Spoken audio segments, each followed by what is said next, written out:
मेरे प्यारे देशवासियों, नमस्कार। मन की बात में आप सबका स्वागत है, अभिनंदन है। आप सब इस समय योग की ऊर्जा और अंतर्राष्ट्रीय योग दिवस की स्मृतियों से भरे होंगे। इस बार भी 21 जून को देश दुनिया के करोड़ों लोगों ने अंतर्राष्ट्रीय योग दिवस में हिस्सा लिया। आपको याद है, 10 साल पहले इसका प्रारंभ हुआ और 10 साल में ये सिलसिला हर साल पहले से भी ज्यादा भव्य बनता जा रहा है। ये इस बात का भी संकेत है कि ज्यादा से ज्यादा लोग अपने दैनिक जीवन में योग को अपना रहे हैं। हमने इस बार योग दिवस की कितनी ही आकर्षक तस्वीरें देखी हैं। विशाखापत्तनम के समुद्र तट पर 3 लाख लोगों ने एक साथ योग किया। विशाखापत्तनम से ही एक और अद्भुत दृश्य सामने आया। 2000 से ज्यादा आदिवासी छात्रों ने 108 मिनट तक 108 सूर्य नमस्कार किए। सोचिए, कितना अनुशासन, कितना समर्पण रहा होगा। हमारे नौसेना के जहाजों पर भी योग की भव्य झलक दिखी। तेलंगाना में 3000 दिव्यांग साथियों ने एक साथ योग शिविर में भाग लिया। उन्होंने दिखाया कि योग किस तरह सशक्तिकरण का माध्यम भी है। दिल्ली के लोगों ने योग को स्वच्छ यमुना के संकल्प से जोड़ा और यमुना तट पर जाकर योग किया। जम्मू कश्मीर में चिनाब ब्रिज, जो दुनिया का सबसे ऊंचा रेलवे ब्रिज है, वहां भी लोगों ने योग किया। हिमालय की बर्फीली चोटियां और आईटीबीपी के जवान, वहां भी योग दिखा। साहस और साधना साथ साथ चले। गुजरात के लोगों ने भी एक नया इतिहास रचा। वडनगर में 2121 लोगों ने एक साथ भुजंगासन किया और नया रिकॉर्ड बना दिया। न्यूयॉर्क, लंदन, टोक्यो, पेरिस, दुनिया के हर बड़े शहर से योग की तस्वीरें आई और हर तस्वीर में एक बात खास रही: शांति, स्थिरता और संतुलन। इस बार की थीम भी बहुत विशेष थी।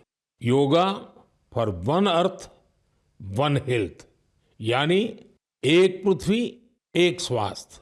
ये सिर्फ एक नारा नहीं है, एक दिशा है जो हमें वसुधैव कुटुंबकम का एहसास कराती है। मुझे विश्वास है इस बार के योग दिवस की भव्यता ज्यादा से ज्यादा लोगों को योग को अपनाने के लिए जरूर प्रेरित करेगी। मेरे प्यारे देशवासियों, जब कोई तीर्थ यात्रा पर निकलता है तो एक ही भाव सबसे पहले मन में आता है: चलो, बुलावा आया है। यही भाव हमारे धार्मिक यात्राओं की आत्मा है। ये यात्राएं शरीर के अनुशासन का, मन की शुद्धि का, आपसी प्रेम और भाईचारे का, प्रभु से जुड़ने का माध्यम है। इनके अलावा इन यात्राओं का एक और बड़ा पक्ष होता है। ये धार्मिक यात्राएं सेवा के अवसरों का एक महाअनुष्ठान भी होती हैं। जब कोई भी यात्रा होती है तो जितने लोग यात्रा पर जाते हैं, उससे ज्यादा लोग तीर्थ यात्रियों की सेवा के काम में जुड़ते हैं। जगह जगह भंडारे और लंगर लगते हैं।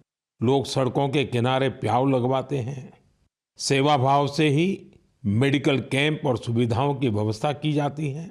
कितने ही लोग अपने खर्च से तीर्थ यात्रियों के लिए धर्मशालाओं की और रहने की व्यवस्था करते हैं।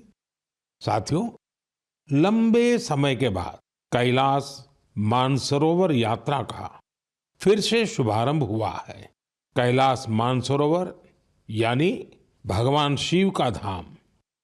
हिंदू, बौद्ध, जैन हर परंपरा में कैलाश को श्रद्धा और भक्ति का केंद्र माना गया है।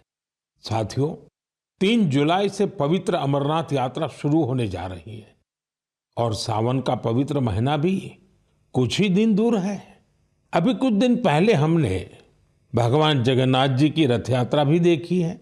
ओडिशा हो, गुजरात हो या देश का कोई और कोना, लाखों श्रद्धालु इस यात्रा में शामिल होते हैं।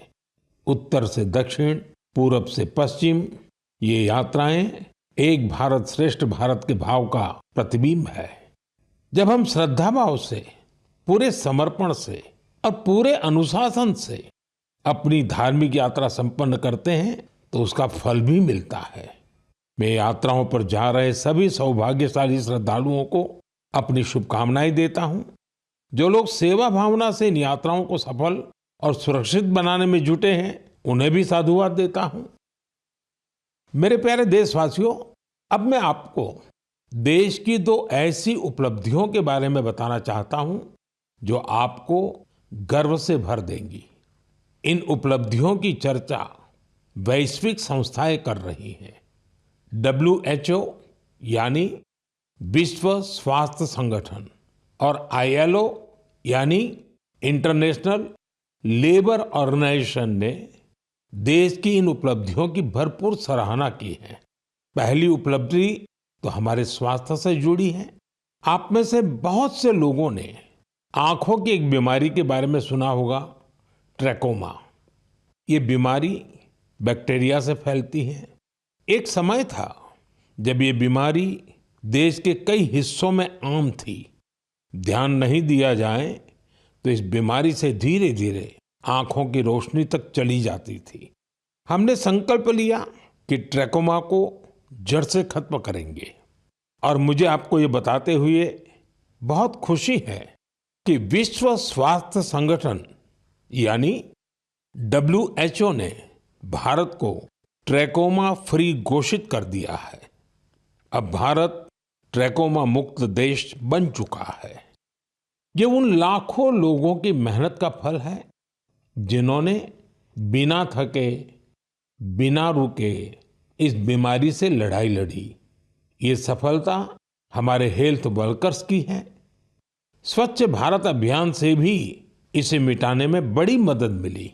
जल जीवन मिशन का भी इस सफलता में बड़ा योगदान रहा। आज जब घर घर नल से साफ पानी पहुंच रहा है तो ऐसी बीमारियों का खतरा कम हो गया है। विश्व स्वास्थ्य संगठन WHO ने भी इस बात की सराहना की है कि भारत ने बीमारी से निपटने के साथ साथ उसके मूल कारणों को भी दूर किया है। साथियों, आज भारत में ज्यादातर आबादी किसी न किसी सोशल प्रोटेक्शन बेनिफिट का फायदा उठा रही है और अभी हाल ही में इंटरनेशनल लेबर ऑर्गेनाइजेशन ILO की बड़ी अहम रिपोर्ट आई है। इस रिपोर्ट में कहा गया है कि भारत की 64%, 64% से ज्यादा आबादी को अब कोई न कोई सोशल प्रोटेक्शन बेनिफिट जरूर मिल रहा है। सामाजिक सुरक्षा ये दुनिया की सबसे बड़ी कवरेज में से एक है। आज देश के लगभग 95 करोड़, 95 करोड़ लोग किसी ना किसी सोशल सिक्योरिटी योजना का लाभ पा रहे हैं, जबकि 2015 तक 25 करोड़ से भी कम लोगों तक सरकारी योजनाएं पहुंच पाती थी। साथियों, भारत में स्वास्थ्य से लेकर सामाजिक सुरक्षा तक हर क्षेत्र में देश सैचुरेशन की भावना से आगे बढ़ रहा है। ये सामाजिक न्याय की भी उत्तम तस्वीर है। इन सफलताओं ने एक विश्वास जगाया है कि आने वाला समय और बेहतर होगा। हर कदम पर भारत और भी सशक्त होगा। मेरे प्यारे देशवासियों, जन भागीदारी की शक्ति से बड़े बड़े संकटों का मुकाबला किया जा सकता है। मैं आपको एक ऑडियो सुनाता हूं। इस ऑडियो में आपको उस संकट की भयावहता का अंदाजा लगेगा। वो संकट कितना बड़ा था, पहले वो सुनिए, समझिए। आखिर ये जो जुल्म हुआ 2 साल तक, जुल्म तो 5-7 साल से शुरू हो गया था, मगर वो शिखर पर पहुंच गया है 2 साल में, जब इमरजेंसी लोगों पर ठोक दी और अमानुषी बर्ताव लोगों के साथ किया गया। लोगों के स्वतंत्रता के हक छीन लिए गए, अखबारों को कोई स्वतंत्रता न रही, न्यायालय बिल्कुल निर्बल बना दिए गए और जिस ढंग से 1 लाख से ज़्यादा लोगों को जेल में बंद कर दिए और फिर अपने मनमानी राज की ओर से होती रही, उसकी मिसाल दुनिया के इतिहास में भी मिलना मुश्किल है। साथियों, ये आवाज देश के पूर्व प्रधानमंत्री श्रीमान मोरारजी भाई देसाई की है। उन्होंने संक्षेप में लेकिन बहुत ही स्पष्ट तरीके से इमरजेंसी के बारे में बताया। आप कल्पना कर सकते हैं वो दौर कैसा था। इमरजेंसी लगाने वालों ने ना सिर्फ हमारे संविधान की हत्या की, बल्कि उनका इरादा न्यायपालिका को भी अपना गुलाम बनाए रखने का था। इस दौरान लोगों को बड़े पैमाने पर प्रताड़ित किया गया था। इसके ऐसे अनेक उदाहरण हैं जिन्हें कभी भी भुलाया नहीं जा सकता। जॉर्ज फर्नांडिस साहब को जंजीरों में बांधा गया था। अनेक लोगों को कठोर यातनाएं दी गई। मिसा के तहत किसी को भी ऐसे ही गिरफ्तार कर लिया जाता था।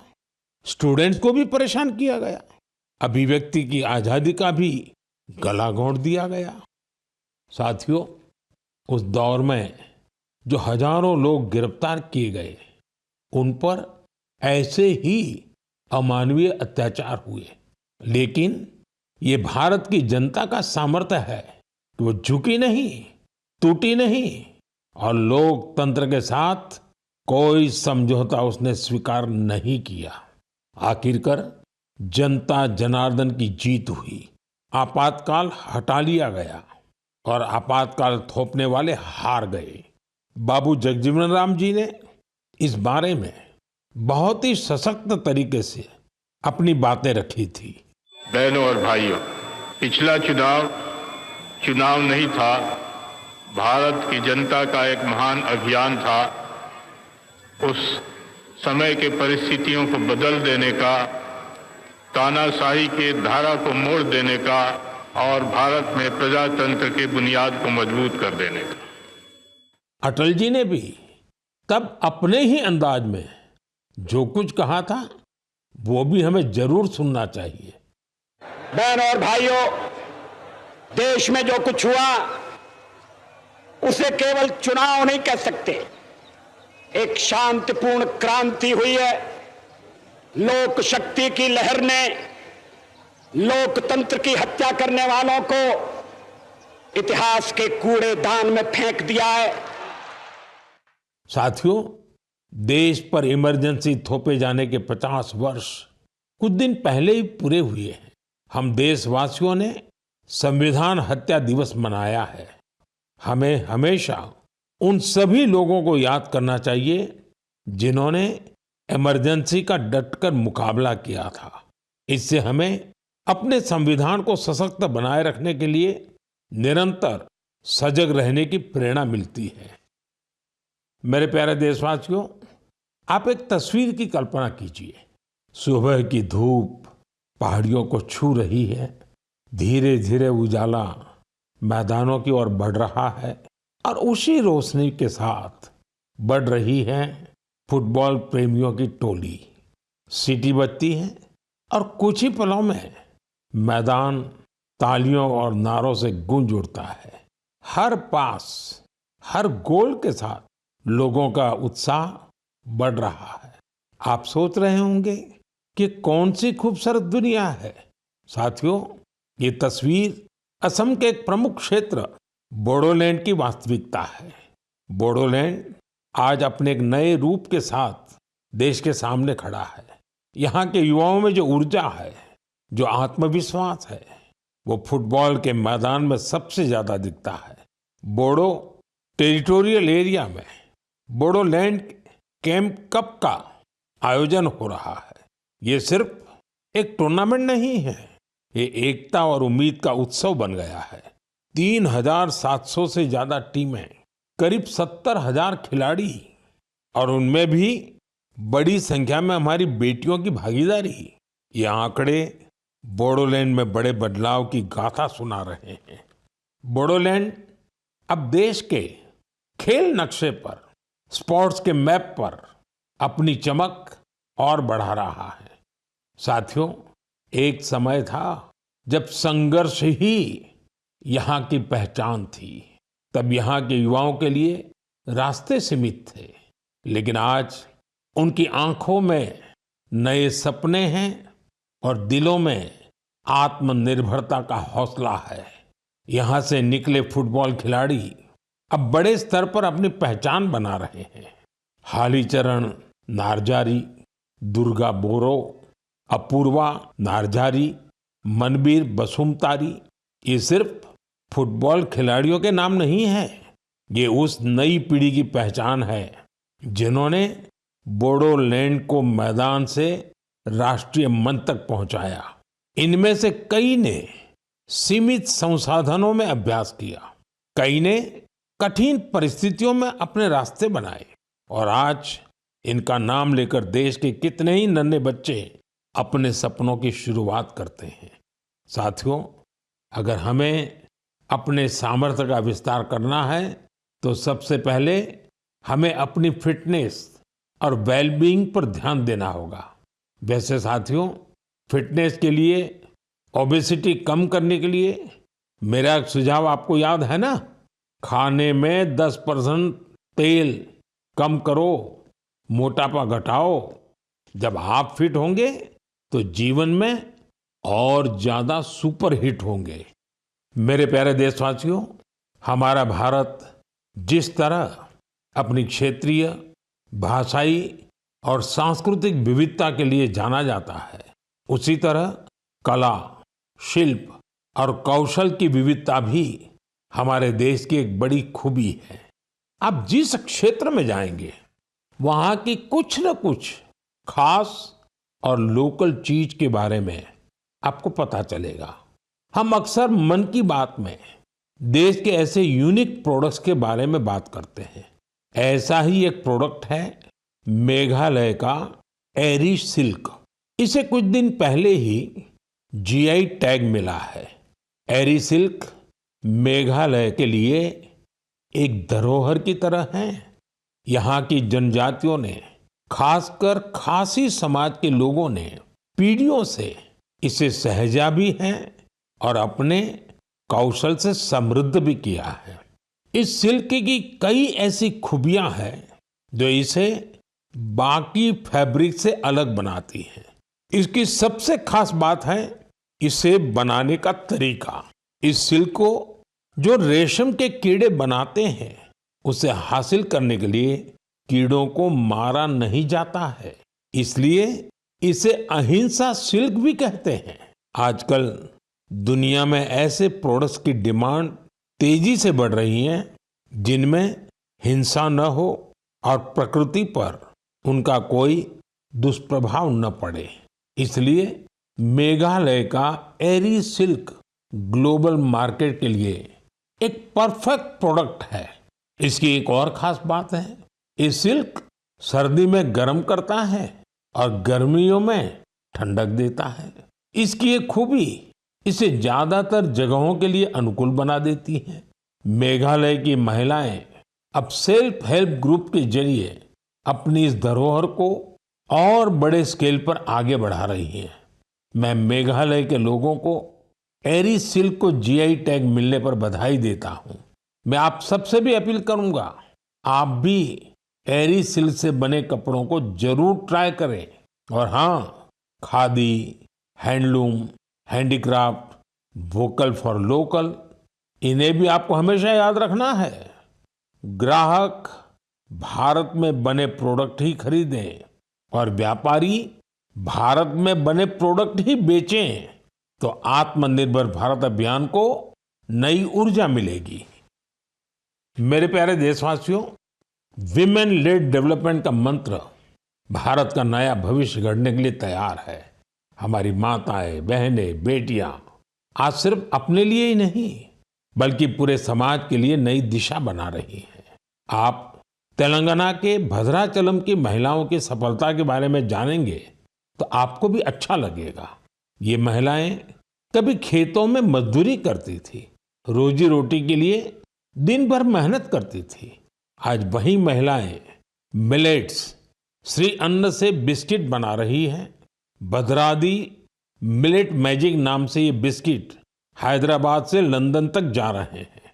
भद्राचलम की इन महिलाओं ने सेल्फ हेल्प ग्रुप से जुड़कर ट्रेनिंग ली।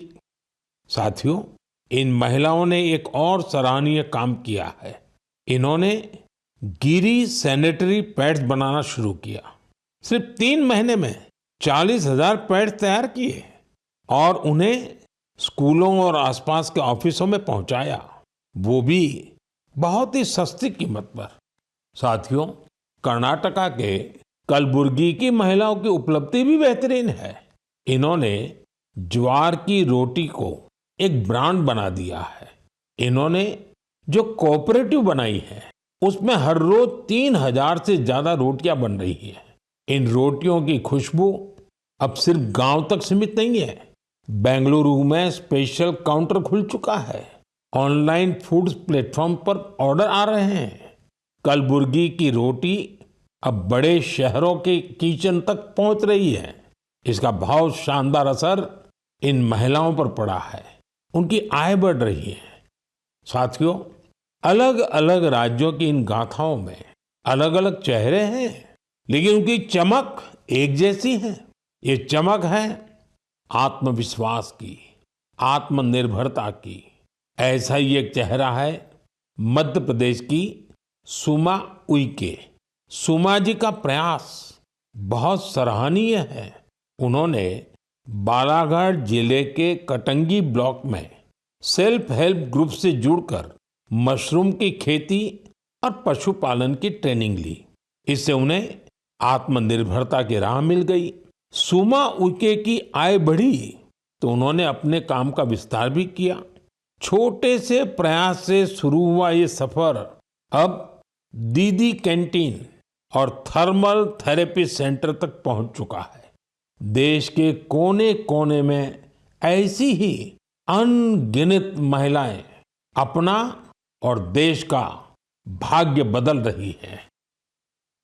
मेरे प्यारे देशवासियों, पिछले दिनों मुझे वियतनाम के बहुत से लोगों ने विभिन्न माध्यमों से अपने संदेश भेजे। इन संदेशों की हर पंक्ति में श्रद्धा थी, आत्मीयता थी। उनकी भावनाएं मन को छूने वाली थी। वो लोग भगवान बुद्ध के पवित्र अवशेषों, रिलिक्स के दर्शन कराने के लिए भारत के प्रति अपना आभार प्रकट कर रहे थे। उनके शब्दों में जो भाव थे वो किसी औपचारिक धन्यवाद से बढ़कर थे। साथियों, मूल रूप से भगवान बुद्ध के इन पवित्र अवशेषों की खोज आंध्र प्रदेश में पालनाडु जिले के नागार्जुन कोंडा में हुई थी। इस जगह का बौद्ध धर्म से गहरा नाता रहा है। कहा जाता है कि कभी इस स्थान पर श्रीलंका और चीन सहित दूर दूर के लोग आते थे। साथियों, पिछले महीने भगवान बुद्ध के इन पवित्र अवशेषों को भारत से वियतनाम ले जाया गया था। वहां के 9 अलग अलग स्थानों पर इन्हें जनता के दर्शन के लिए रखा गया। भारत की पहल एक तरह से वियतनाम के लिए राष्ट्रीय उत्सव बन गई। आप कल्पना कर सकते हैं, करीब 10 करोड़ लोगों की आबादी वाले वियतनाम में 1.5 करोड़ से ज्यादा लोगों ने भगवान बुद्ध के पवित्र अवशेषों के दर्शन किए। सोशल मीडिया पर जो तस्वीरें और वीडियो मैंने देखे, उन्होंने ये एहसास कराया कि श्रद्धा की कोई सीमा नहीं होती। बारिश हो, तेज धूप हो, लोग घंटों कतारों में खड़े रहे। बच्चे, बुजुर्ग, दिव्यांगजन सभी भाव विभोर थे। वियतनाम के राष्ट्रपति, उप प्रधानमंत्री, वरिष्ठ मंत्री, हर कोई नतमस्तक था। इस यात्रा के प्रति वहां के लोगों में सम्मान का भाव इतना गहरा था कि वियतनाम सरकार ने इसे 12 दिन के लिए और आगे बढ़ाने का आग्रह किया था और इसे भारत ने सहर्ष स्वीकार कर लिया। साथियों, भगवान बुद्ध के विचारों में वो शक्ति है जो देशों, संस्कृतियों और लोगों को एक सूत्र में बांधती है। इससे पहले भगवान बुद्ध के पवित्र अवशेष थाईलैंड और मंगोलिया ले जाए गए थे और वहां भी श्रद्धा का यही भाव देखा गया। मेरा आप सभी से भी आग्रह है कि अपने राज्य के बौद्ध स्थलों की यात्रा अवश्य करें।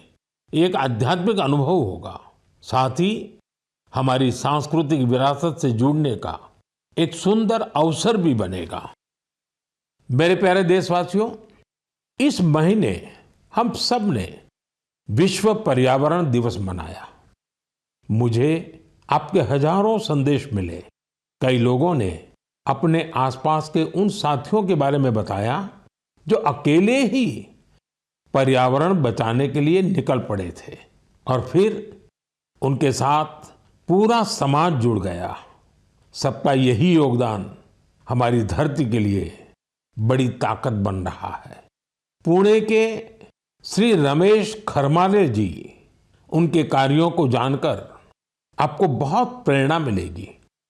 जब हफ्ते के अंत में लोग आराम करते हैं तो रमेश जी और उनका परिवार कुदाल और फावड़ा लेकर निकल पड़ते हैं। जानते हैं कहाँ? जुन्नर की पहाड़ियों की ओर। धूप हो या ऊंची चढ़ाई, उनके कदम रुकते नहीं। वो झाड़ियां साफ करते हैं, पानी रोकने के लिए ट्रेंच खोदते हैं और बीज बोते हैं। उन्होंने सिर्फ 2 महीनों में 70 ट्रेंच बना डाले। रमेश जी ने कई सारे छोटे तालाब बनाए हैं, सैकड़ों पेड़ लगाए हैं। वो एक ऑक्सीजन पार्क भी बनवा रहे हैं। नतीजा ये हुआ कि यहाँ अब पक्षी लौटने लगे हैं, वन्य जीवन को नई सांसें मिल रही हैं। साथियों, पर्यावरण के लिए एक और सुंदर पहल देखने को मिली है गुजरात के अहमदाबाद शहर में। यहाँ नगर निगम ने मिशन फॉर मिलियन ट्रीज अभियान शुरू किया है। लक्ष्य है लाखों पेड़ लगाना। इस अभियान की एक खास बात है सिंदूर वन। यह वन ऑपरेशन सिंदूर के वीरों को समर्पित है। सिंदूर के पौधे उन बहादुरों की याद में लगाए जा रहे हैं जिन्होंने देश के लिए सब कुछ समर्पित कर दिया। यहाँ एक और अभियान को नई गति दी जा रही है, एक पेड़ मां के नाम। इस अभियान के तहत देश में करोड़ों पेड़ लगाए जा चुके हैं। आप भी अपने आपके गांव या शहर में चल रहे ऐसे अभियान में जरूर हिस्सा लीजिए। पेड़ लगाइए, पानी बचाइए, धरती की सेवा कीजिए, क्योंकि जब हम प्रकृति को बचाते हैं तो असल में हम अपनी आने वाली पीढ़ियों को सुरक्षित करते हैं। साथियों, महाराष्ट्र के एक गांव ने भी बड़ी शानदार मिसाल पेश की है। छत्रपति संभाजीनगर जिले की ग्राम पंचायत है पाटोदा। ये कार्बन न्यूट्रल गांव पंचायत है। इस गांव में कोई अपने घर के बाहर कचरा नहीं फेंकता। हर घर से कचरा इकट्ठा करने की पूरी व्यवस्था है। यहाँ गंदे पानी का ट्रीटमेंट भी होता है। बिना साफ किए कोई पानी नदी में नहीं जाता। यहाँ उपलों से अंतिम संस्कार होता है और उस राख से दिवंगत के नाम पर पौधा लगाया जाता है।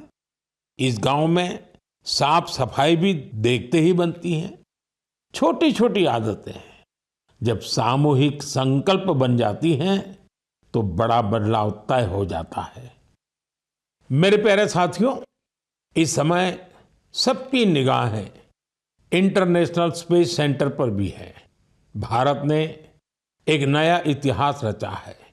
मेरी कल ग्रुप कैप्टन शुभांशु शुक्ला से बात भी हुई है। आपने भी शुभांशु से मेरी बातचीत को जरूर सुना होगा। अभी शुभांशु को कुछ और दिन इंटरनेशनल स्पेस सेंटर रहना है। हम मिशंस के बारे में और बातें करेंगे, लेकिन मन की बात के अगले एपिसोड में अब समय है इस एपिसोड में आपसे विदा लेने का। लेकिन साथियों, जाते जाते मैं आपको एक खास दिन की याद दिलाना चाहता हूं।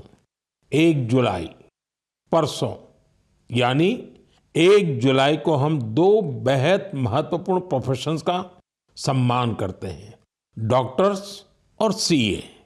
ये दोनों ही समाज के ऐसे स्तंभ हैं जो हमारी जिंदगी को बेहतर बनाते हैं। डॉक्टर हमारे स्वास्थ्य के रक्षक हैं और सीए, चार्टर्ड अकाउंटेंट, आर्थिक जीवन के मार्गदर्शक हैं। मेरी सभी डॉक्टर्स और चार्टर्ड अकाउंटेंट्स को ढेर सारी शुभकामनाएं। साथियों, आपके सुझावों का मुझे हमेशा इंतजार रहता है। मन की बात का अगला एपिसोड आपके इन्हीं सुझावों से और समृद्ध होगा। फिर मुलाकात होगी नई बातों के साथ, नई प्रेरणाओं के साथ, देशवासियों की नई उपलब्धियों के साथ। बहुत बहुत धन्यवाद। नमस्कार।